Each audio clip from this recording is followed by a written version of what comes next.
A cultura brasileira é o resultado de uma mistura muito rica, soma das tradições portuguesas, negras e indígenas. Mas se hoje celebramos essa diversidade, nem sempre foi assim. Durante muito tempo, os escravos lutaram contra a opressão dos colonizadores. Eles, que representavam praticamente toda a força de trabalho do Brasil colônia, queriam ter direitos iguais. No século XVII, em Pernambuco, um líder negro ousou enfrentar a ordem colonial e deixar as fileiras de trabalho para combater ao lado dos homens brancos em defesa das terras brasileiras. Era Henrique Dias, um dos personagens principais na luta contra os holandeses que invadiram o Brasil. As invasões holandesas estão intimamente ligadas à disputa pela cana-de-açúcar, que começou a ser cultivada no Brasil já na época das capitanias hereditárias. O tráfico de negros resolvia o problema da mão de obra nas fazendas, mas havia outros problemas. Para viabilizar a empresa açucareira na colônia, Portugal precisou recorrer à ajuda dos Países Baixos. Desde o século XV, os holandeses já comercializavam o açúcar produzido pelos portugueses. Em troca de empréstimo de capital, exigiam os direitos de refino e distribuição no mercado europeu. Era uma parceria lucrativa para ambos os lados, mas que enfrentou vários problemas. No começo do século XVII, Portugal foi anexado pela Espanha. O rei espanhol Felipe II, católico fervoroso, se opunha duramente aos países protestantes, prejudicando as rotas comerciais dos Países Baixos. Foi quando a Holanda percebeu que poderia ser bem mais vantajoso deixar o papel de intermediária e assumir diretamente a produção da cana-de-açúcar no Brasil. O primeiro ataque holandês ao Brasil ocorreu em 1625, na Bahia, mas em pouco tempo os portugueses expulsaram os invasores. O novo ataque foi em 1630, agora em Pernambuco. Desta vez, 3.800 homens atracaram no Recife e conseguiram derrubar a resistência luso-brasileira. Henrique Dias ofereceu-se como voluntário para lutar ao lado de Matias de Albuquerque.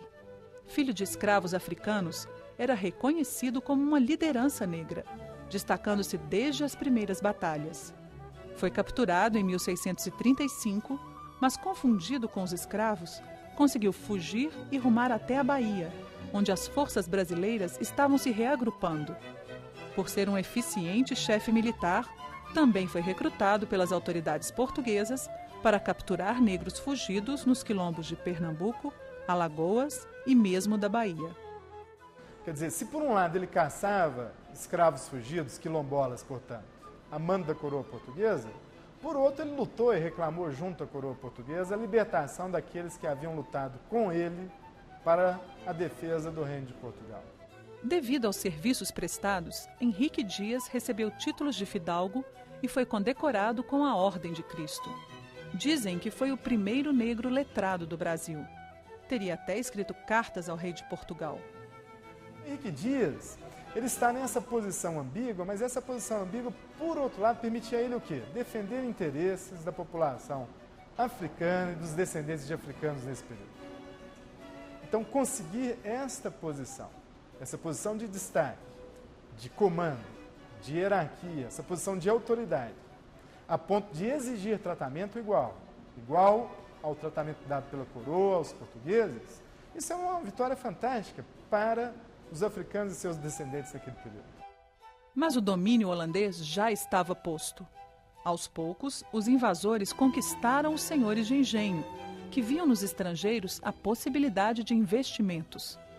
Os domínios dos invasores atingiram todo o litoral nordestino, do Maranhão até a foz do rio São Francisco. Mas em 1645, com a decisão holandesa de executar as dívidas dos senhores de engenho, rebeliões locais começaram a se formar.